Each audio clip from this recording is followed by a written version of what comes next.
Hello students, good afternoon. How are you?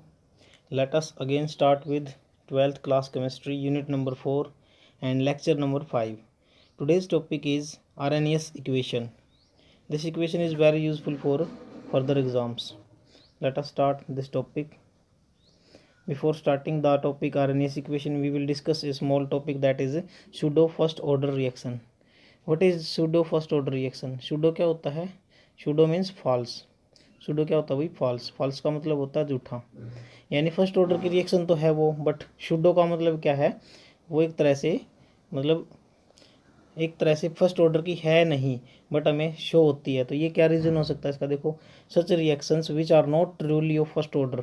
भाई वो reaction जो एक्चुअल में फर्स्ट ऑर्डर की होती नहीं है, बट कुछ कंडीशन लगा के हम उनको क्या है, फर्स्ट ऑर्डर की बना देते हैं. उसी को बोलते हैं सूडो फर्स्ट ऑर्डर रिएक्शन.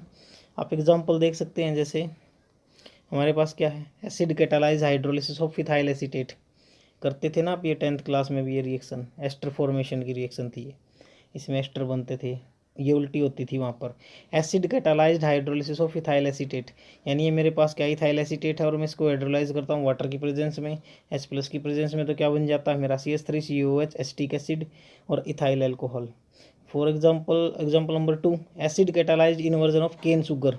केन शुगर को आप क्या करते हो, हाइड्रोलाइज करते हो. तो क्या बन जाता है वहाँ पे, ये मेरे पास क्या है, केन शुगर C12H22 और O11 प्लस H2O कर देता हूँ मैं यहाँ पे. सुक्रोज इसको बोलते हैं. जब इसको हाइड्रोलाइज करोगे तो क्या हो जाएगा, ये एक ग्लूकोज का मॉलिक्यूल देगा और दूसरा फ्रक्टोज का. ठीक है, क्लियर है? एक ग्लूकोज का, दूसरा फ्रक्टोज का. आप बोल लो कि दोनों के फार्मूले सेम हैं. यस, सेम होते हैं. बट जब इनको स्ट्रक्चराइज करोगे तो इसमें क्या है, एक में एल्डिहाइड आएगा और एक में कीटोन. ये हम पढ़ेंगे नेक्स्ट चैप्टर्स में. ठीक है, एक बायोमोलिक्यूल चैप्टर आएगा बच्चों, उसमें पढ़ेंगे इनके स्ट्रक्चर्स को. तो ये टॉपिक हमारा स्टार्ट होता है आरएनएस इक्वेशन का, ये वाला वेरी इंपॉर्टेंट टॉपिक है. इस टॉपिक को बोलते हैं effect of temperature on the rate constant. RNS equation क्या होती है बच्चों, हमें क्या बताती है, रेट कांस्टेंट के ऊपर इफेक्ट ऑफ टेम्परेचर क्या पड़ेगा. टेम्परेचर कितना बढ़ाएं, रेट कांस्टेंट कितना बढ़ता है या घटता है, वो हम बताएंगे इसमें. हम जनरली क्या करते हैं बच्चों, most of the reaction on increasing temperature rate constant also increases. काफ़ी सारे रिएक्शंस में क्या है, जब आप टेम्परेचर राइज करोगे, बढ़ाओगे टेम्परेचर को राइज करोगे तो क्या होगा, रेट कांस्टेंट भी क्या है, इंक्रीज करता है भाई. ठीक है, ये मैंने लिख दिया है एक फार्मूला इसका, क्योंकि हमारा क्या होता है अकॉर्डिंग टू रेट ला क्या होता है, rate is equal to K into concentration की power N. Here K is the rate constant और स्पेसिफिक रेट कांस्टेंट. बच्चों दो मेथड हमारे पास रहेंगे, एक सिंपल मेथड है और एक एक्यूरेट मेथड हमारा होगा. इसको बोलते हैं अप्रोक्स मेथड. अप्रोक्स मेथड में क्या पढ़ेंगे हम, कि जनरली 10 डिग्री सेल्सियस टेम्परेचर अगर आप बढ़ाओगे तो रेट डबल हो जाता है बच्चों. क्या बताया मैंने, जब भी आप टेम्परेचर को कितना बढ़ाओगे, 10 डिग्री सेल्सियस तक बढ़ाओगे तो रेट अगर हमारा K है तो वो 2K हो जाएगा अभी. तो प्रत्येक 10 डिग्री टेम्परेचर बढ़ाने पे क्या है, रेट डबल हो जाता है. याद रख लेंगे, सिंपल है. अगर फार्मलाइज करोगे तो टेम्परेचर कोफिशिएंट यहाँ से आएगा, मेरा temperature coefficient is equal to K 10 degree Celsius rise कर दिया हमने यहाँ पे temperature, divided by K degree T degree Celsius. ठीक है, न्यूमेरिकल्स रहेंगे कुछ. जैसे मैं इसी टॉपिक पे एक न्यूमेरिकल लेता हूँ. क्या करेंगे इस न्यूमेरिकल के अंदर, for a particular reaction temperature coefficient is 2. किसी रिएक्शन के लिए टेम्परेचर कोफिशिएंट बच्चों यहाँ पे जो ये मेरे पास दिया गया है, ये 2 दिया गया आपको. ठीक है, if the rate of reaction is 20 degrees x. अगर मेरी 20 डिग्री सेल्सियस पे टेम्परेचर कितना दे दिया स्टार्टिंग का, 20 डिग्री सेल्सियस पे मेरी रेट, जो मेरा टेम्परेचर या फिर रेट है मेरा वो एक्स है भाई. ठीक है, आपको तो बताना क्या है, 80 डिग्री सेल्सियस पे रेट बताओ कितना होगा. ठीक है, सिंपल है. अगर मैंने यहाँ पे टेम्परेचर का कॉलम बना लिया, यहाँ पे रेट का कॉलम बना लिया, तो मेरे टेम्परेचर यहाँ पे मेरे पास कितना है, 20 डिग्री सेल्सियस.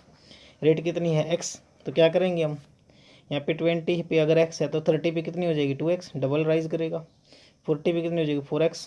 50 पे कितनी हो जाएगी भाई, 50 पे देखोगे तो आप कितने पे, अगर 40 पे देखोगे आगे तो कितना हो जाएगा, 4x. 50 डिग्री सेल्सियस पे 8x, डबल डबल करते जाओ बच्चों, ट्वाइस.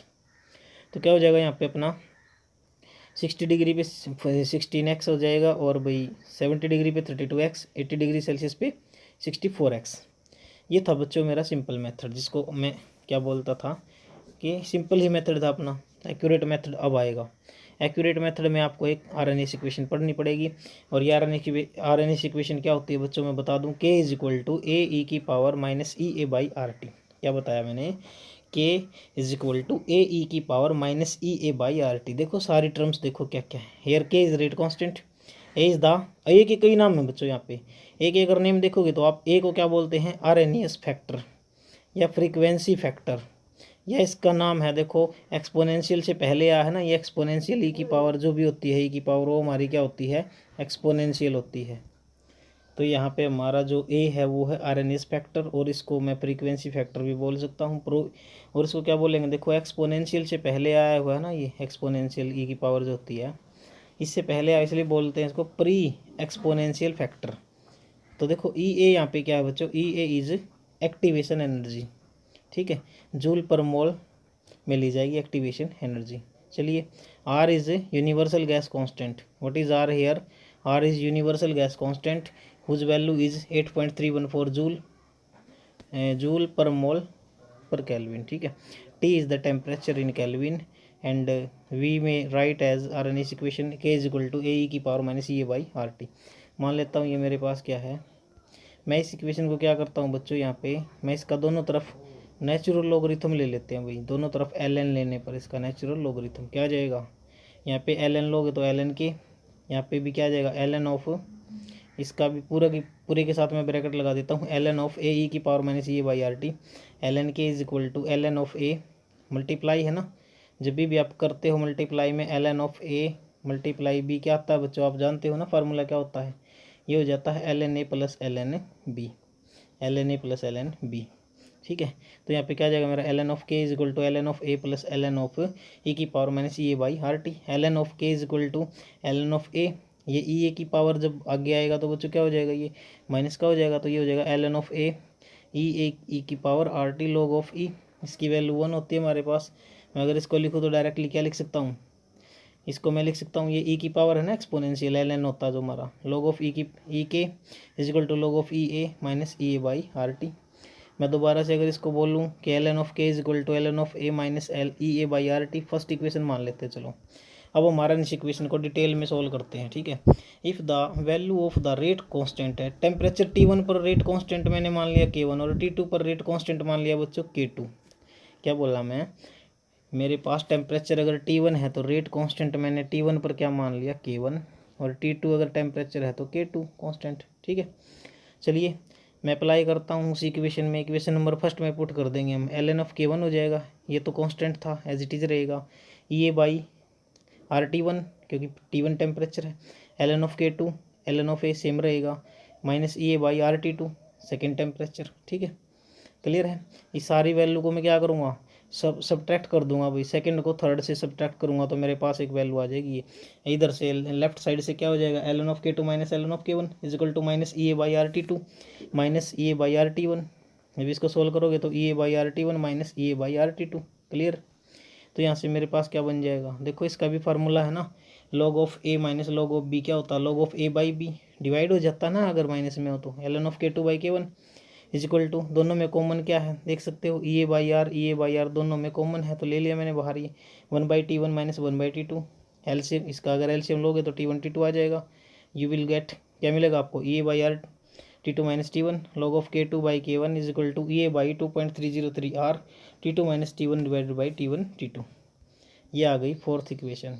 बच्चों इस पर न्यूमेरिकल कुछ देखते हैं, हम ट्राई करते हैं। चलो, एक रेट कांस्टेंट है एक रिएक्शन का जो दिया गया है आपको 1.2 इंटू 10⁻³ पर second at 30 degree Celsius and मतलब टी ये हमारा क्या है बच्चों, ये है K1 और T1 कितना है 30 डिग्री सेल्सियस, K2 कितना दिया गया भाई 2.1 इंटू 10⁻³ पर सेकेंड एट 40 डिग्री, यानी T2 ये दे दिया, K2 दे दिया, T1 दे दिया, T2 दे दिया, ठीक है।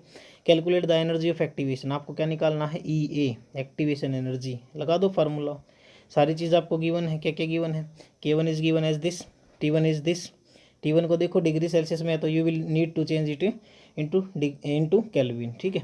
K2 is given as 2.1 into 10⁻³ पर second, T2 is given as 40 degree Celsius, then we can say that 313 Kelvin. सारी की सारी वैल्यूज मैं इस इक्वेशन में पुट कर देता हूँ। If I put these all values in the RNS equation, we will get log of K2 by K1 is equal to EA by 2.303 R T2 minus T1 divided by T1 T2। सभी values put कर दो बच्चों, और कुछ नहीं करना आपको, जो बच जाएगा ना उसी को हम EA एक्टिवेशन एनर्जी को इधर ले आएंगे वो आपको मिल जाएगा जो भी आंसर है इसका। यहाँ तक पुट भी कर सकते हो वैल्यू, लास्ट में यूनिट लिख दे जितना भी आंसर आया। एक न्यूमेरिकल आपको प्रैक्टिस के लिए दिया गया है यहाँ पे, सेल्फ करो इसको, खुद करो, देखो कितना अप्रोक्सीमेट कितना आंसर आएगा। ठीक है, तो आज का लेक्चर हमारा फिनिश हुआ, कल करते हैं हम नेक्स्ट पोर्शन इसका। तब तक के लिए thanks, have a nice day.